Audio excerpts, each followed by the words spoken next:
So I've been thinking of I always bring up the past, right? That's just funny. I do. I remember my dad was like a heavy drinker. Not really. I mean, he wouldn't abuse us, but like, in my day, and kids will tell you from my day, if you did something wrong, you were gonna get like hit, And my dad would use the belt. That was his choice of weapon, the belt. He would like take it off and like smack it together so it sounded threatening. He would use the belt. My mom would use the shoe. She always had a tennis shoe she'd fucking grab and use. When we did something wrong. But yeah, seeing my dad like drink as a child and maybe never really want to drink. I remember like how they show you in movies. I saw my dad drinking beer. He's like, "Hey, Mio, you want a sip?" And he gave me a sip, and it tasted like shit. Like it's just nasty, and he just laughed about it, and that was like enough to really have me never want to drink again. Yeah, I remember. Oh, there was this time. He asked me to go get him a beer, and I went to the kitchen and got him one out of the fridge. And you know how it's kind of cool as a kid to open up like a glass bottle. So I opened it up for him and I brought it to him, and he's like, "Son, you never open another man's beer." He's like, "You could have put something in it." And yeah, he told me like, "Yeah, that's my advice to you, son. Never open another man's beer." And like that stuck with me, Like I guess that's pretty good advice to just have for the rest of my life. If only, Jeffrey Dahmer. More recently, when I was like really bad with my anxiety, I thought, oh, maybe if I drink some alcohol or something that might help. So I bought a Smirnoff screwdriver, and drank literally just a third of one bottle of Smirnoff screwdriver, and I woke up the next day with a huge fucking headache, and I was like, no, this is not for me. But I bet, like as a kid, when I drank my dad's beer and it tasted like piss, if we had these like fruity ass seltzers and mixed drinks that they advertised to everyone, I bet I would have like been a huge rowdy drunk. Like these are the same drinks now that they give to like, they target an audience of like everyone, like kid or teens or whatever. Those were just for women back in the day. Like men only drank beer and women drank, those fruity kind of wine. What are they called? The wine fucking, like the wine mixers, right? What do you call them? Whatever. But yeah, that's how it was back in my day. And then my mom like smoked occasionally, so I just never cared to smoke either. I did secondhand smoke a lot though. She'd always be around just smoking, and I'd breathe it in. Like, oh well, what bad can that do? And even growing up, like I had, just like in the videos they show you, I did have like peer pressure from people at like parties and shit to drink and do marijuana. But again, I was like, no, I'm good. And it was never like peer pressured on me bad. I was like CM Punk, straight edge. And then also because I'm hurt, I'm old, I'm tired, and I work with fucking children. As far as like marijuana goes, I was pretty straight because of that DARE contract program. But I remember there was a time I was hanging out with my buddy Josh in Canepa, and there was like a band there, and we were jamming with that band, and they were like rowdy smoking in this like attic type room, weed, and they were smoking a lot, so I guess I might have gotten like secondhand high, and all we kept doing was playing the chorus to Living on a Prayer by Bon Jovi. And dude, I just could not stop laughing. That was like the funniest thing, and I'm like, oh my god, I'm pretty sure I was high.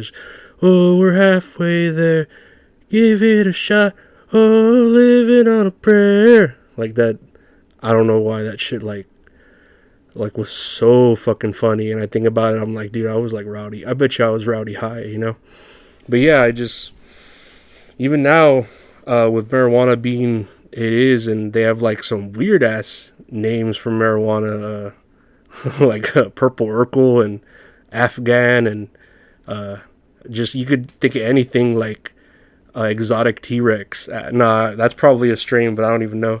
Or the Ric Flair drip.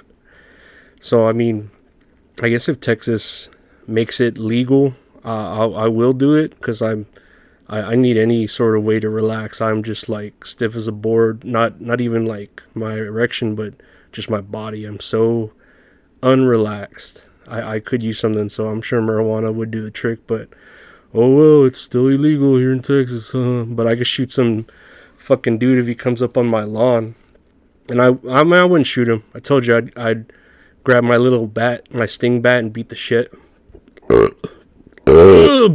of him.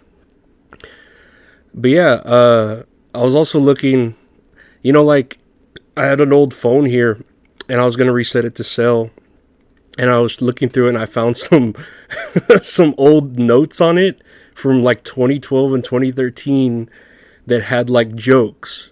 Like I guess I was writing, like if I was at work and I thought of a joke, I was like, oh, I'll just write it on a note or like an audio note and fucking save it on my phone. So I'm going to go through I'm going to go through these notes or jokes that I wrote in, I guess, 2012, 2013. Here's one. Asking a gay guy, what would my gay name be? Kind of like when you ask an Indian what your Indian name would be. Instead of runs with bulls, it's sits on faces or scissors with them. They. I don't know. That's pretty funny to me. Runs with balls out. I don't know. That's again. This is how long ago? Fucking 10 years ago. Jesus Christ, I'm old. Here's another one. Going to Party City and asking to blow up balloons, and they don't let me, and I start asking how this city's government is ran. If I could speak to the mayor of Party City, or do I have to run against him? This government is ran by clowns. Get it? Because it's Party City, and it's, a mayor. I'm sure the police in Party City are better than the fucking cops in Uvalde. I'm sure. Even though Uvalde has a bunch of clowns for cops, right? Fucking bastards. Here's another one. You trying to take a picture of a girl's ass, but the flash keeps going off. Yeah, I don't even think that was a joke. It was just a statement. I'm not sure. When you're talking to a chick online and she says she's ugly, and when you end up meeting and she's ridiculously hot, so you're upset about it. Kind of like Catfish. I guess Catfish was big when I wrote that joke, because I guess, I don't know. Okay. I could stare at a chick's ass all day and not feel guilty, but as soon as I see the butt crack, I've crossed the line.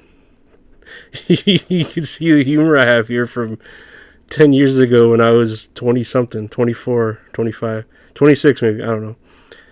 Here's another one. Someone with Tourette's, but instead of saying curse words and obscenities, they say compliments. Example, like I was saying, my job application is, your hair is so perfect. So yeah, the documents I'm trying to add to I love your outfit. You get it? Tourette's, but they're compliments. I think that's funny. I don't know, whatever. Yeah. Here's another one. My turtle died, and now his name is Robert Paulson. Okay, that's what it said. Girls need to find a way to scream for different situations. I can't distinguish I'm being assaulted in an alley scream for a there's a bug in the bathroom scream. I mean, come on, that's true. Women be shopping, am I right, huh? What's up with that? You ever see two good-looking lesbians together and think, yeah, that's the way God intended it?